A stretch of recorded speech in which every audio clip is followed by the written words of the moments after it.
Pred 25 leti se je začel edinstven slovenski izobraževalni projekt, ki je združil srednješolske in nogometne poti proti odraščanju. Na prvi pogled malce neobičajna simbioza med nogometno zvezo in šolskim sistemom, ki pa odlično deluje in na nek način podira tudi nekatere stereotipe iz preteklosti. Ledino so zaorali na gimnaziji Šiška, 5 let pozneje še na Srednji tehniški in strokovni šoli za pošto, ekonomijo in telekomunikacije. Dobro desetletje pa deluje dekliški oddelek. Prehojene poti so se spomnili na druženju v Nacionalnem nogometnem centru Brdo.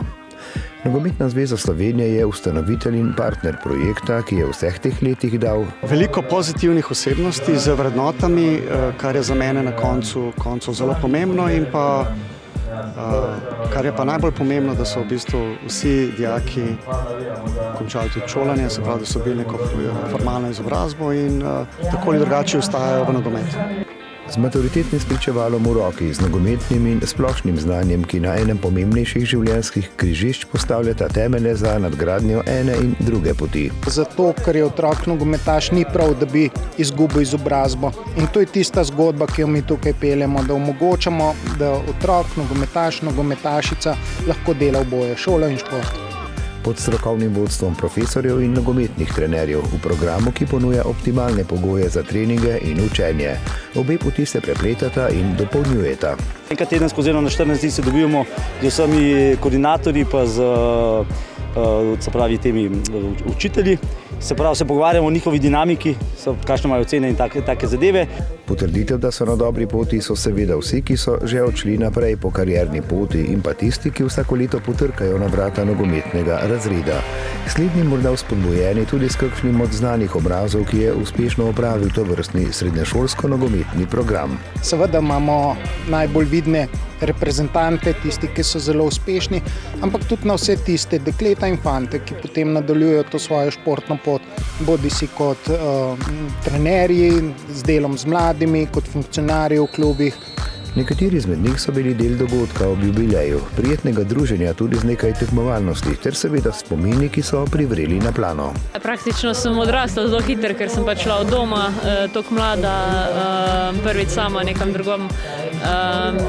Velik podpore pri šoli, res je bilo super organizirano vse, šli so mi na roko velikrat z dodatnimi urami pomoči, z koordinatorjem, vse kar pač mladi študentje oziroma dijaki potrebujemo. Je neka prva osamosvojitev in se naučiš živeti in odraščaš malo hitreje mogoče na nek način, ampak je pa za tebe vseeno poskrbljeno, ne rabiš razmišljati o preveč drugih stvareh, lahko sam res v nekaj nogometu v šoli. Super šola, gimnazija na zelo visokem nivoju, mislim, da je kar cenjena v Sloveniji.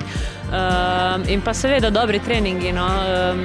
Praktično, ko sem jaz trenirala, sem bila sicer s fanti, ampak kasneje so v dekliški oddelek prihajale same reprezentantke, ki so trenirale pod očmi trenerk oziroma selektork iz reprezentanc in res napredovale. Imaš res vseeno, tudi da šolo zraven narediš, kar je pomembno, ker vseeno se vsem ne bo nikoli poklopilo in je tudi treba v šoli razmišljati, in tudi jaz sem v šoli razmišljal, da sem to dokončal. Obe srednješolski ustanovi in Nogometna zveza Slovenije izpolnjujeta s projektom zastavljeno poslanstvo tudi v dobrobit klubov, odkoder prihajajo dijakinje in dijaki. S nekaterimi klubi zelo dobro sodelujemo, recimo na Kabrini Bravo je kar dosti dobro sodelovanje, z nekaterimi klubi poprečno, z nekaterimi pa pač ni nobenega sodelovanja.